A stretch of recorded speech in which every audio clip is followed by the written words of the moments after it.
મારું નામ પ્રતાપ રાઠોડ કેશોદ, ગાડી ઇકો. આજે અમે એક આમંત્રણપત્ર શ્રી કલેક્ટર સાહેબને દઈ આવ્યા અને એક આપણે અહીંયા ટોલ નાકા ભાઈને આપણે જે મેનેજર છે એને આપ્યું અને એ લોકોએ અમને એવી બાંધી આપી કે તમને 1લી તારીખે આનું રિઝલ્ટ આવી જાય અને આ લોકો 600 રૂપિયા અત્યારે અમારા પાસે ટોલ નાકું લઈ છે અને 340 રૂપિયા કાયદેસરના ટોલ નાકા થાય લોકલના અને બધી ગાડીઓ 20 કિલોમીટરની અંદર આવે ટોલ નાકા પહેલાં. તો આ લોકો અત્યારે એમ કહેવા માગે કે અમે તમને 1લી તારીખે આનું રિઝલ્ટ આપશું.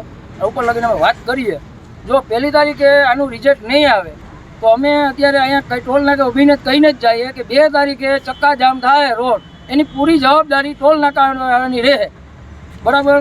અને 20 કિલોમીટરની અંદર જેટલી ગાડીઓ હાલે છે ને ઘણી ગાડીઓ 340માં હાલે છે, તો હું કામ ઇકોવાળા એકને આવી રીતના કરે ને હજી લોકો વધારવાનું કરે છે. અને પ્લસ કે એ 1લી તારીખથી 1લી તારીખનું કહે છે, કોઈ ગાડી બહાર ગઈ કે કોઈ ગાડી ખોટકાણી 15 દી લગી ગાડી ઘરે પડી અને એ લોકો 25 તારીખે એમ થાય કે હાલો હવે આપણે ગાડી પાટે ચરાવી છે, તો ગાડી પાટે 25 તારીખે ચરાવે તો પાછા 1લી તારીખે એ લોકોને 600 રૂપિયા દેવાના.